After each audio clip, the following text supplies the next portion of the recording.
नाज़रीन, आज हमारे दरमियान ऑनलाइन गुफ्तगू के लिए मौजूद हैं वजीर आज़म पाकिस्तान जनाब मियाँ शहबाज शरीफ साहब। बहुत बहुत बहुत शुक्रिया फरीद साहब।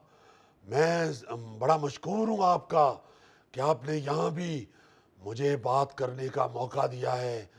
सबसे पहले तो ये बताइए कि मेरी तकरीर आपको कैसी लगी है? वाह वाह वाह वाह, जिंदाबाद। सर जी, कौम आपकी ना तकरीर भूल सकती है, ना आपका गाना भूल सकती है, अकेले ना जाना हमें छोड़कर, ना आपके मैग फेंकना भूल सकती है कौम को। ये तीनों चीजें याद है। गौरी साहब बहुत शुक्रिया आपका। फरीद साहब आपको मेरी तकरीर कैसे लगी?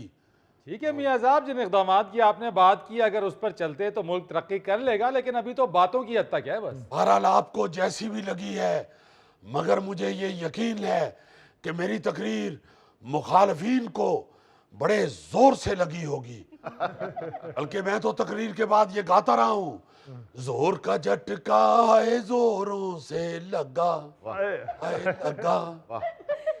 मियाँ साहब, फिल वक्त जो बजट आपकी हुकूमत ने दिया है ना, आवाम को जोरों का झटका बहुत ही जोर से लगा है। फरीद साहब, आप जैसे बच्चे का सारी जिंदगी वालिदैन तारुफ करवाते हैं कि ये हमारा बच्चा डॉक्टर बनेगा, और आखिर में वो बच्चा लेडीज कपड़े की दुकान डाल लेता है। आप क्या बात कर रहे हैं? देखिए, इन लोगों ने मुल्क ऐसे चौक में पहुंचा दिया था जहां से कितने सारे रास्ते निकलते हैं और समझ ही नहीं आती कि तरक्की का रास्ता कौन सा है। चूंकि तरक्की के रास्ते वाली सड़क की नुक्कड़ पे कोई पान सिगरेट की दुकान नहीं होती जो बता दे कि भाई जी इधर नू पै जाओ।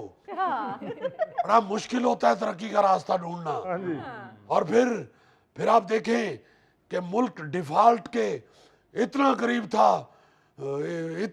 था जितना लाहौर से शदरा है। सर जी, लाहौर शहर ते शदरा ते मिक्स हो गए। और गौरी साहब, डिफॉल्ट और मुल्क भी दोनों मिक्स हो चुके थे, बल्कि टिच बटन बन चुके थे। मैंने तो नवाज शरीफ साहब की हदायत पे अमल करते हुए इस टिच बटन में नाखून फुसा के इनको अलग किया है।